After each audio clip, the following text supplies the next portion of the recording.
Perannya seperti apa? Perannya seperti apa ya? Perannya ya saya ibu rumah tangga biasa. Biasanya kan pasti memiliki kemampuan melihat sesuatu, kalau ini enggak. Jadi orang biasa, jadi ya ibu rumah tangga aja yang mengurus anak-anak dan suaminya di rumah. Baik. Gitu. Yang berikutnya boleh silakan Mas Christian Sugiono. Selamat malam semua. Saya Christian Sugiono. Di film Santet Segoro Pitu saya berperan sebagai Pak Sucipto, suami dari Ibu Marni, ayah dari Shiva dan Ardi. Seorang pekerja keras, pemimpin keluarga, pedagang di pasar, yang kemudian apa ya istilahnya ya, tergulung dalam sebuah konflik yang ada di film itu. Baik, terima kasih banyak. Untuk yang berikutnya saya persilakan Ari. Halo teman-teman, selamat malam. Perkenalkan, saya Ari Irham, berperan sebagai Ardi di film Santet Segoro Pitu. Karakter Ardi di film ini dia adalah seorang anak remaja kuliah yang mempunyai indera keenam, sixth sense, tapi dipersempit oleh orang tuanya semenjak dia kecil. Oke, dan yang berikutnya tentu saja Sandrina, silahkan. Halo, selamat malam semuanya. Aku di film ini berperan sebagai Shiva. Aku anak kedua dari keluarga Bapak Sucipto.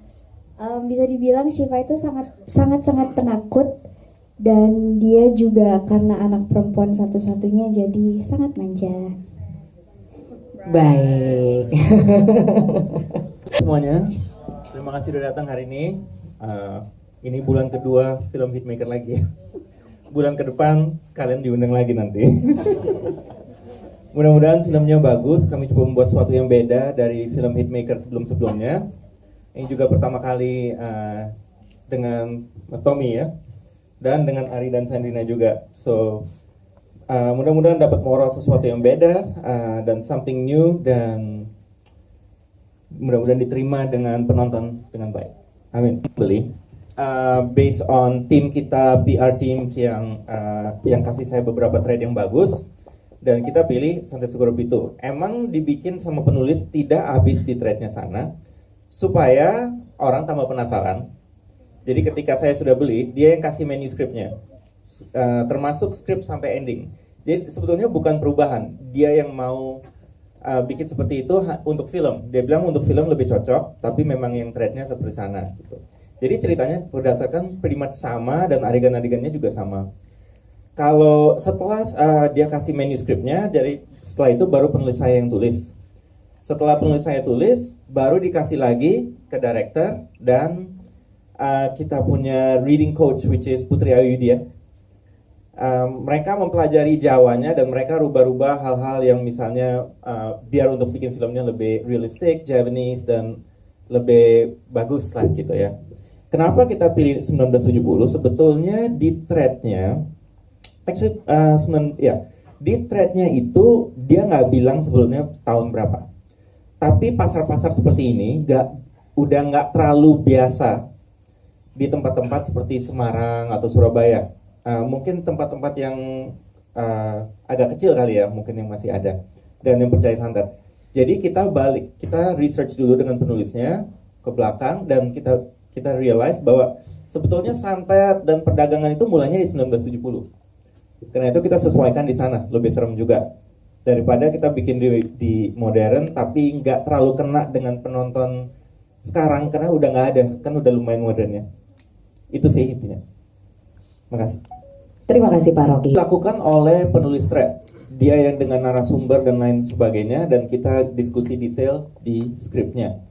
Tapi setelah itu detail ritual, detail caranya buka mata ketiga, dan soal suanggi, dan detail-detailnya itu dari director. Silahkan dijelasin. Tiba-tiba di Biasanya sih begitu ya, biasanya adegan-adegan berdarah, tapi ini udah pada nonton semua kan ya? Udah, jadi kali ini gue agak ringan lah filmnya. Biasa film Hitmakers yang sebelumnya Rocky selalu, kamu harus jadi setan, kamu apa, segala macam gitu. Wah, syutingnya berat. Nah, tapi di sini challenge atau adegan yang paling seru menurut gue adalah adegan pasar. Karena memang Pak Sucipto secara karakter dia adalah pedagang di pasar itu, dan juga dialog-dialog yang digunakan ketika pedagang tuh bahasa Jawa gitu ya. Jadi memang sebagai pemain di film ini challenge-nya dia belajar bahasa Jawa. Meskipun kita sudah mempunyai skrip gitu ya, nanti dialognya begini, kalau jualan ini begini ngomongnya gitu. Tapi lawan-lawan main kita atau figuran-figurannya itu adalah orang lokal asli di desa tersebut. Dan kemudian mereka ngertinya dipikir gue bisa bahasa Jawa. Jadi ya bisa untuk skrip doang. Tapi ketika gue ngomong ini, improve. Dia jawabannya tidak sesuai dengan skrip, gue jadi bingung gitu ya. Jadi akhirnya tolong diatur sedemikian rupa supaya skrip stick to the script gitu. Jadi karena kalau enggak aku bingung. Kalau bahasa Indonesia kita sebagai pemain memang lebih enak kalau bisa ngalir gitu ya. Ada improve apa, yang penting message-nya nyampe. Tapi ketika bahasa Jawa jadi susah. Itu challenge-nya. Tapi kenapa adegan di pasar juga seru karena terutama untuk eksterior yang di jalanan segala macam gitu. Mas Tommy dan tim mencoba untuk menghadirkan suasana pasar dengan jumlah figuran yang cukup banyak dan semuanya bergerak, kamera, pemain, nggak hanya pemain utama gitu ya, tapi semua yang terlibat di sana benar-benar kerja keras. Dan dalam syuting sebuah film, personally saya lebih senang kerja yang begitu gitu. Jadi yang benar-benar semuanya begitu action, bergerak, begitu cut, selesai. Nah itu rasanya tuh kayak bener syuting film dibanding adegan sendiri atau berdua ngobrol, dialog, begitu-begitu sih. Baik, terima kasih Mas Christian.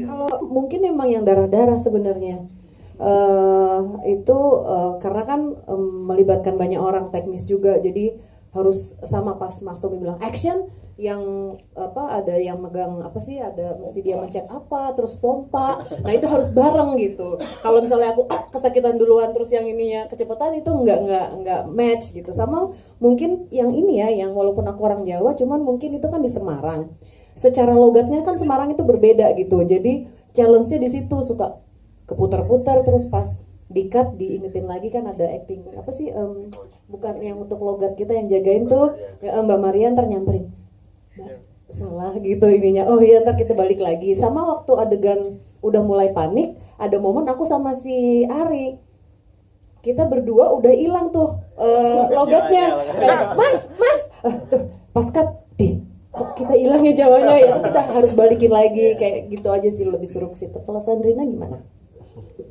Kalau aku juga nggak jauh dari ibu, karena ini juga pertama kalinya aku dikasih karakter yang harus pakai bahasa Jawa.